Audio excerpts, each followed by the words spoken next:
الرجيم بسم الله الرحمن الرحيم نحمد ونصلي على رسول الكريم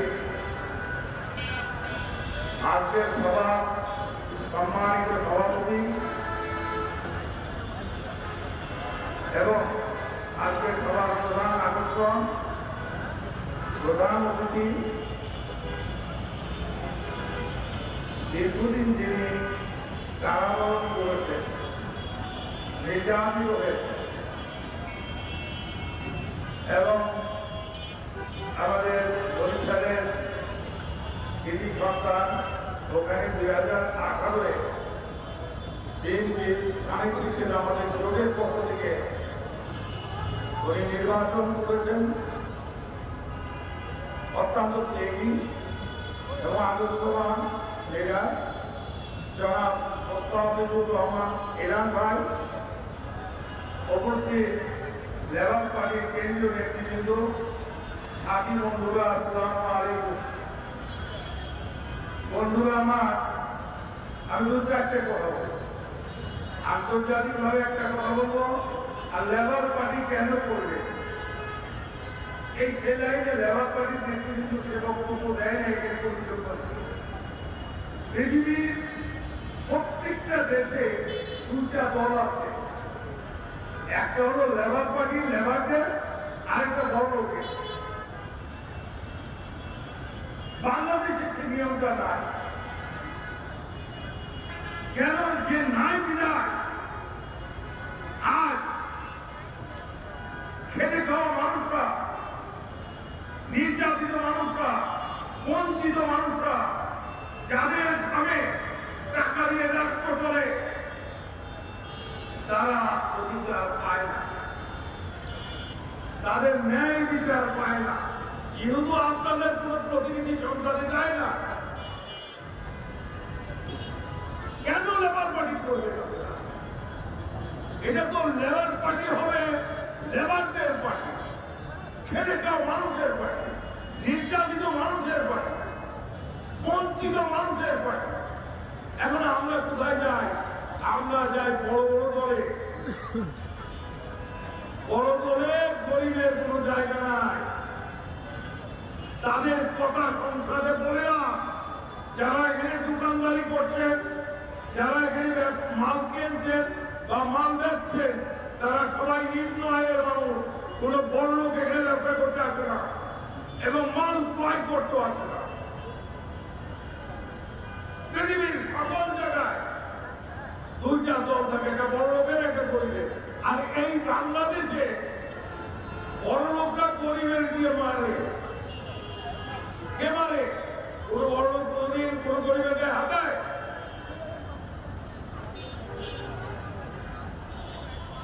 আপনাদের নৈতিক দায়িত্বে এই লেবার পার্টিকে সকলকেই যোগদান করা উদাত্ত আহ্বান জানাচ্ছি। যেহেতু আপনারা সবাই নিজের পান, সবাই নির্যাতিত, আমরা সবাই আমরা খেটে খাওয়া মানুষ।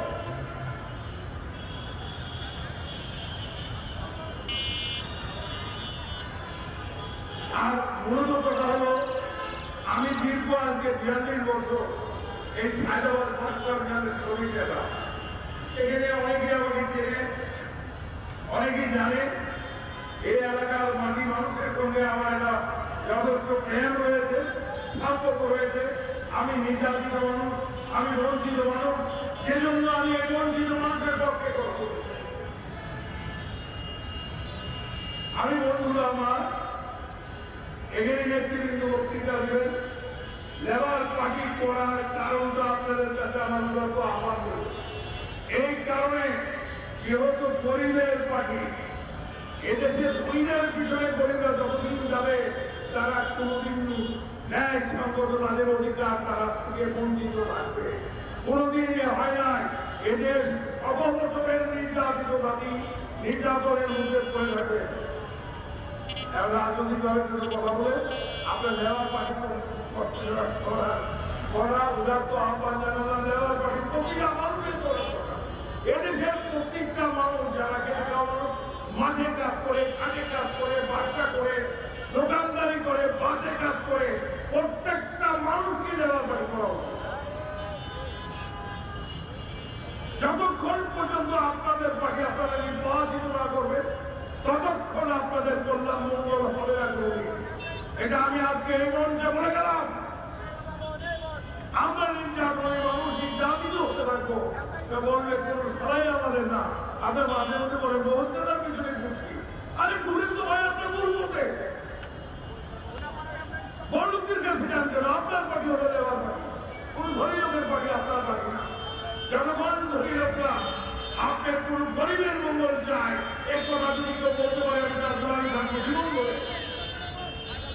বন্ধুরা আমার, সবাইকে লেবার পার্টির পতাকার নিচে আসা উদাত্ত আহ্বান জানাচ্ছি। আমি এদেশের যতগুলো এমনকি মানুষ আছে আপনাদের ঘামের টাকায় এই সংসদ চলে, আপনাদের ঘামের টাকায় এদেশের রাষ্ট্র চলে, আর আপনাদের প্রতি পোশাকাত করতে থাকে একের পরে।